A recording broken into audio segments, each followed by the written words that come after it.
With the Tomorrowverse coming to an end in DCAU with the Crisis on Infinite Earths trilogy, there is no doubt that this would go out with a bang. The second part of the Crisis on Infinite Earths saga left us with way more questions than answered. The biggest question of them all has to be about Kara Zor-El's adopted father, Monitor. Who is this man? Well, that is the mystery that we will be solving today. Buckle in as we take a rocky trip through different iterations of the character and learn about Mar Novu, the Monitor. Before we go into our explanation, we have a very small request. If you like our content, please support us by subscribing to our channel. This is a small click for you, but for us, it means a lot. Thank you. Let's begin.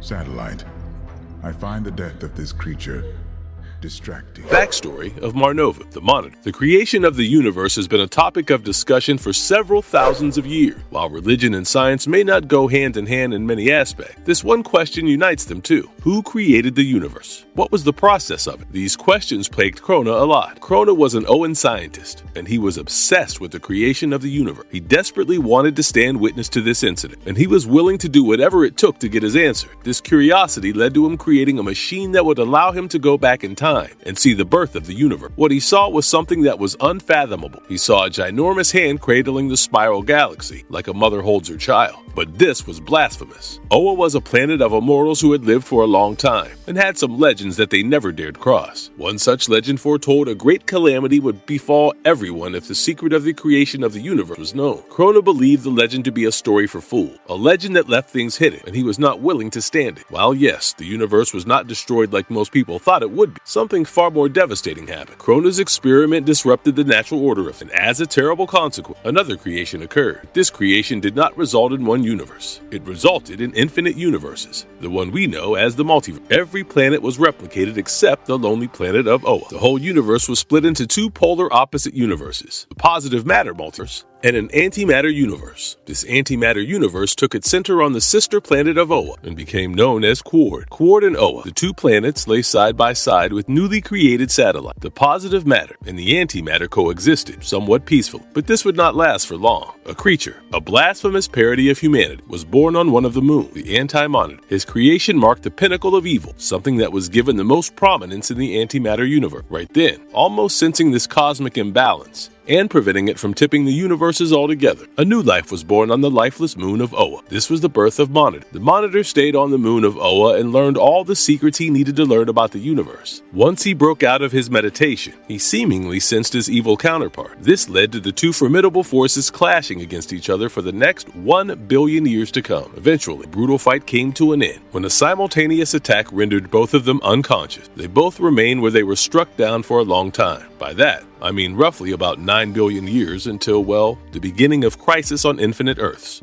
Origin on 6th Dimension Multiverse is an interesting concept. For fans, it gives us the opportunity to see the different lives of beloved characters, and for writers, it gives them a way to make their ideas come to fruition without ruining reality. Now, imagine a multiversal universe, which is the highest plane of existence, a place where every inhabitant can and does exist beyond time. They are capable of doing things that we cannot even imagine doing. This is a realm that is beyond comprehension. The only thing that exists here is the truth. All the truths that one is never meant to see. A place where the multiverse was designed and set in motion. This place sounds terrifyingly beautiful, doesn't it? Well, that is the 6th dimension. Here, Perpetua, the mother of creation, the cosmic being behind all of this, had 3 sons, Mobius, Alpheus, and Mar Novu. Perpetua was sent by the higher beings of the Omniverse to create a new multiverse, which led to her creating everything. Her sons were the first inhabitants of her new multiverse. As the first inhabitants, Perpetua wanted the children to do things so that she could take proper care of her multiverse. Perpetua's multiverse was made of 3 different realms. Each of these realms was made of 3 basic forms of matter: dark matter, positive matter, and antimatter. But I hear you say, why did she create the antimatter in the first place? Well, my wide-eyed watchers, there is a reason for it. The positive matter brought firmness to the multiverse. It was constant and created a permanent. As universes are created, the universe must have the potential to flourish and expand, and that potential was brought to the table by dark matter. Both of these matters are creative in nature, and as we know, cosmic balance has to be maintained. So there was antimatter, the corrosive and all-destroying matter. Alpheus was the one in charge of the dark matter realm. He focused on building the universes and their creative world. He was known as the World Forger. Mar Novu took control of the positive matter realm. He was tasked with guarding the universes from cosmic crises. Lastly, Mobius was made Novu's opposite. He was given control of the antimatter realm. His main goal was to prevent the light of creation from reaching the Omni. With the tasks divided, Perpetua's role as the creator was over. However, when her son Mar Novu asked her about her purpose, Perpetua stated that she would be around to keep the multiverse going. The mother-son quartet got to work. For 5 billion years, there was nothing that surprised them. The World Forger did his bidding. The Monitor kept his watch, and the Anti-Monitor made sure not to allow any creation to reach the depths of the Omniverse. Things were good. However, one day, the Monitor noticed something that he did not see coming. A planet was created in the Prime Universe, but neither the brothers nor the sphere of gods of the Monitor sphere were the creator. This planet was Earth. This strange phenomenon intrigued the Monitor. He started sneaking peeks into the different multiverses. Due to this, he learned that there was a cosmic judgment coming their way because of Perpetua's action. But Mar Novu did not know what exactly she had done. The puzzle was solved when, one day, Perpetua herself asked Mar Novu to sit with her as she had something to show him. Her greatest creation, her magnum opus, that she was so proud of, was Apex Predator, killing machines that would live and fight until the end of time. This helped Mar Novu put 2 and 2 together. He told his mother about the cosmic judgment, and to his shock, Perpetua disclosed that she already knew about it. In fact, she designed her apexes so that she could fight back. She tried to explain to her son why she was choosing to behave this way, but Novu simply did not understand. One thing led to another, and Perpetua sent her apex predators after Novu, forcing him to run away. For the next 2,000 years, Mar Novu thought about what needed to be done. He did not sit back and watch everything go up in flames, so he decided to gather his brothers and fight with their mother. The brothers and the mother met in the Promethean Galaxy. The galaxy is the most remote region of the universe. The brothers called upon the Hands, the cosmic beings like their mother, hoping to make them aware of her crimes and skip the cosmic judgment that was coming their way. Perpetua could not tolerate this betrayal. She attacked her sons with everything she had. However, she faced defeat when the Source got involved and put her in a wall made up of her own power. This wall that was created effectively made it pointless to have an antimatter realm. The wall did a good enough job separating the Omniverse and Multiverse, and now Mobius's realm is obsolete. This pissed off Moby. He vowed to kill Martin even if it took him 1 billion years. With that, we have the never-ending battle between the Monitor and the Anti-Monitor. Krona, with his machine, managed to jump to this particular point in time, which led to the splintering of the universe. Mar Novu was reborn on Oa's moon, as we know. Then, eventually, the crisis on Infinite Earths took place.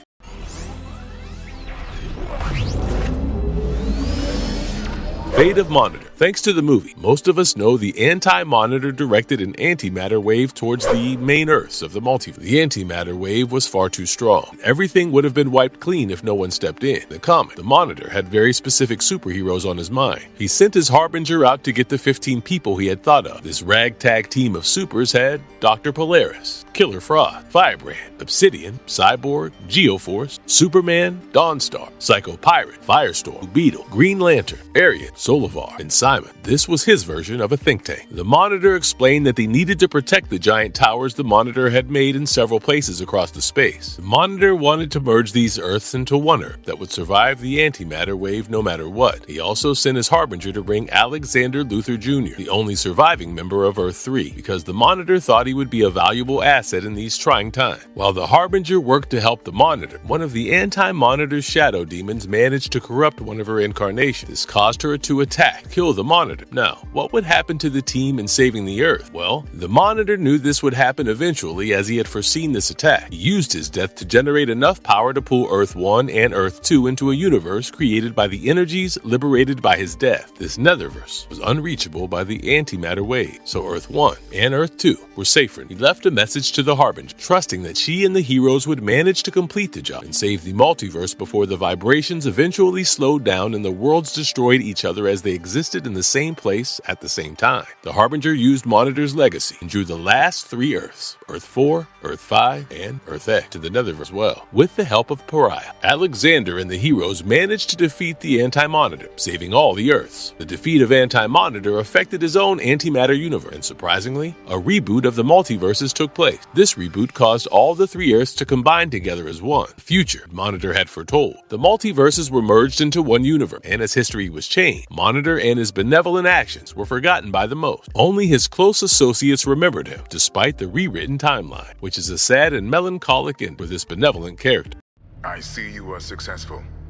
Prepare for transmat back to the satellite. Story of Monitor in Tomorrowverse. In the Tomorrowverse, the Monitor plays a huge role in saving the world, just like his comic counterpart. However, unlike this counterpart, we do not get to learn a lot about the Monitor in the movies yet. All we know is his species has been around for a long time. He has stood watch as several worlds were created and eventually destroyed. He was there when Krypton fell as well, and all he cared about was the view. When Kara's escape pod blocked the view, the Monitor wanted it gone so that he could keep watching the destruction as he was meant to. But saving Kara changed him. Eventually, that pushed him to use his unfathomable powers for good. That is why, when the antimatter wave rolled in, threatening to kill everything that stood in its path, the Monitor decided to fight back. He called upon the best heroes of the remaining Earth in the hope that everyone would be able to come up with a solution together. And he was right. His character is very reminiscent of the Watcher from the Marvel Universe, who stood watch as great cosmic calamities hit our beloved characters. And the only times he decided to interfere was when his compassion got the best of him. Kara?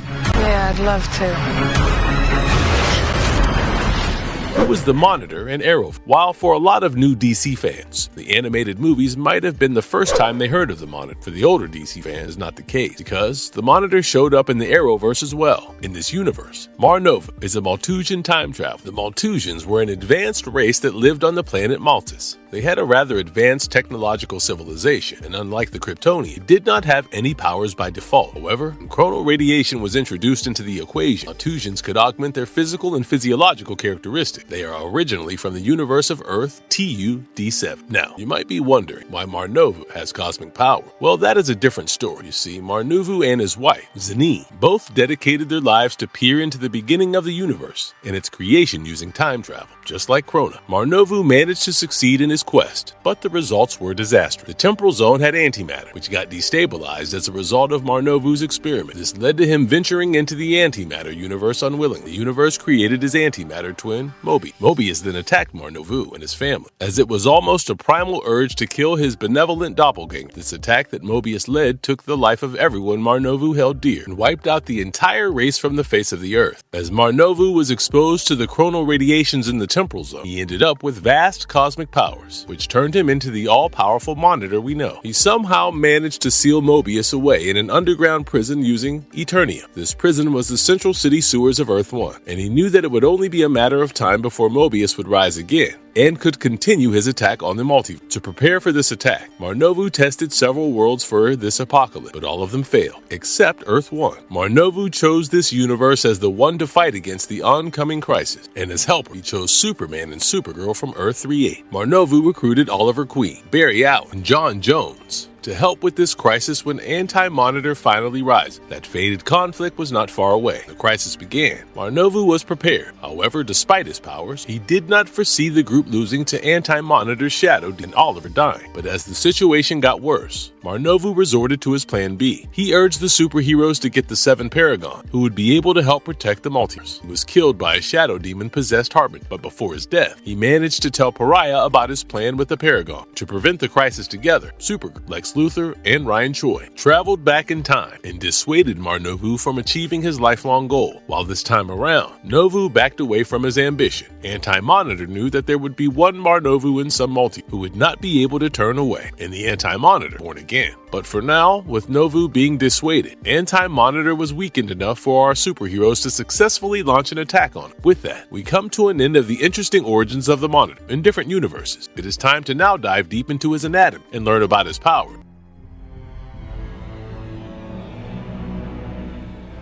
Is he the most powerful being of the multiverse? When you are a godlike character, this is a question that no doubt people would wonder about. Is the Monitor the most powerful being in the multiverse? The short answer would be yes. There have been different story arcs in the comics that have mentioned the Monitors. We have Countdown to Final Crisis, where the Monitor was the first of his kind. After the recreation of the multiverse following Infinite Crisis, a new race of the Monitors was created to maintain the balance of the multiverse. So the Monitors, as in the race, were created by the Monitor using the Thought Robot. The race was a result of a superior being thinking about the Metal War. There were the three brothers. We had Mar Novu, the Over-Monitor, and Mobius, the Anti-Monitor. After the first crisis here, Over-Monitor broke into many species that ended up as the Monitors in this place called Nil. In each of these cases, the Monitor is a superior being, a higher power whose powers are beyond our imagination and our comprehension. The Mar Novu that we met in the 6th dimension is one of the 4 most powerful beings in the entire multiverse. While he only harnesses the powers of the positive matter in general, that does not mean that he cannot power up. Mar Novu can become an even more powerful Ultra when he merges with his brother. It's very Power Rangers coded, you ask me. You are the bat of the future, Kate Kane. You are the paragon of courage. Does he have human feelings? As a supreme being, it would be silly to expect the complexities of human emotions from the Monitor. However, that does not mean he does not have them. In the Crisis on Infinite Earths Part 2, we see that the Monitor oversaw the destruction of Krypton while watching the site. An escape pod obstructed his view. This escape pod had Kara Zor-El, our lovely Superlin. At first, the Monitor wanted nothing to do with it. He wanted the escape pod gone to watch the site without any obstruction. However, the pod was brought inside by his robot assistant. Things changed. The Monitor was forced to accept Kara. At first, he did not quite understand her or her emotion, but thanks to his robotic helper, he started understanding her better. He sat down for meals with her, spoke with her like a parental, and kept a watchful eye on her. The Monitor was hesitant and skeptical, but soon enough, he warmed up to his role as Kara's adopted father. Kara yearned for more. It was the Monitor who disclosed that her cousin, Superman, lived on Earth, while the Monitor was hesitant to let her go. Eventually relented, and Kara told him she wanted to be close to her kid. Even as they were far apart, Monitor was seen keeping an eye on Kara as she adjusted to her life on Earth, became super. As the anti-Monitor crisis began, Kara was forced to accept that her friends of the 31st century no longer existed, owing to the timeline being rewritten. In her moment of distress, Monitor empowered her as Harbinger to make her feel that she had a role to play here. Although Kara felt like she was a pawn to the Monitor, we, as an audience, could see clearly that the Monitor had compassion and a lot of parental love for her. He was never meant to be human, and yet, by spending whatever time he did with Kara, he somehow became more human than a lot of fathers in real life could boast about being. Kara made him selfless, compassionate, and caring, all things noted by his AI and the Monitor himself. When eventually Kara stormed to the Monitor's chambers, attacking, the Monitor accepted his death with open arms. I suppose at that moment, he knew that his sacrifice was necessary for the better future of but mostly Kara. While his last moments could be interpreted by everyone differently, I personally felt that he was happy that he died in his daughter's arms. His actual size is still unknown. One of the strangest things about the Monitor is that you can never be too sure about its size. While he usually shows himself as the height of an ordinary human, on several occasions we have seen him grow far taller, nearly to the size of several planets. Perhaps it is because he hails from a dimension where things are beyond normal cognition and comprehension, so there is no known limit to just how far he can alter his size. Does he have the knowledge of entire multiverse? If you were in charge of creating something intricate, something that you were born to do, would you or would you not know everything there is to know about it? You would, right? It's the same for the Monitor. When Perpetua created him as the one in charge of positive matter, the multiverse was just created. There was so much left that was yet to be done. The three realms, while having their own boundaries and basic components, the realms needed to be expanded. Mar Novu and his brothers were responsible for the creation of their own realm, and I am sure that the brothers knew about what the other brothers were doing in their realms as well. The building of a multiverse as a task was a joint venture, so of course, all of them, including Mar Novu, knew about the different realities and the different dimensions that existence is made out of. This is known as cosmic awareness, something I cannot even fathom, given I lack basic spatial awareness myself. How old is the Monitor? Is he immortal? Created at the beginning of the multiverse some 20 billion years ago, you would expect that Mar Novu would age, but he never does. Even though he is eons old, Mar Novu has neither aged physically nor mentally in the past years. This is definitely because he is a superior, godlike being who exists beyond time and space as we know it. On top of it, as Mar Novu is a being from the 6th dimension, his ways of life are far different than ours. If we are killed once, we will for sure never return. We are like Uncle Ben and however, Mar Novu is different. Every time we see him killed, he gets resurrected in due time in the 6th dimension to maintain the cosmic balance between positive matter and anti. Is he more powerful than Perpetua? Okay, now we come to a juicy question. Let's first begin with Perpetua. Perpetua is a new character who was introduced in the DC universe, and oh boy, she is scary. She is the scariest being in the Omniverse. She is beyond any threat that the multiverse has ever faced, because she is the creator of everything. She made the 5th dimension. She handcrafted the 6th dimension. She created her 3 boys, who then carried forward her work. Even when the 3 brothers united to become the Ultra Monitor, they could not defeat Perpetua. Mind you, this Perpetua they fought was already in a weakened state. However, weakened state or not, Perpetua proved that she could win the fight as she was a gazillion times stronger than her boy. But here's the thing. There are 2 versions of Monitor. We have one that was created by Perpetua herself, one of her sons. The other was the one that was created by the Source. This Source is what created Hands. And this Monitor I am referring to was born before the Hands and Perpetua. This Monitor is powerful, extremely powerful. Fought with the Anti-Monitor for billions of years with ease. We all know about the Anti-Monitor counterpart of this Monitor who destroyed the Source Wall and brought the Great Dark dark, which changed the history of DC completely. Suppose his equivalent counterpart can destroy the light and Perpetua herself. I do think Monitor himself would be able to do the same. His powers are vast. One might even call them limitless. So if he really pushed himself enough, he could definitely power up beyond what we can imagine. Since he was created directly from the source upon his rebirth, we can assume that he would be able to draw those energies if necessary. I think Monitor has the power to create such catastrophic devastation he feels like he has all the means he needs for them. However, he chooses not to do it, for he does not wish to become like his brother. So if you are thinking about the 6th dimension Mama's Boy Monitor, then Perpetua would win. If you are thinking about the reborn Mar Novu, the chances are he could if he pushed himself to stoop down. He can teleport anywhere he wants, as he is one of the creators of the multiversal realms. It would be absolutely bonkers if Mar Novu could not go to wherever he wished in the blink of an eye. So of course, he has teleportation powers that allow him to travel through the universe in a blink of an eye. He can even pay a visit to the Monitor Sphere, which is at the edge of the universe, as well as the antimatterverse, the realm of pure evil. Engaging. Next stop.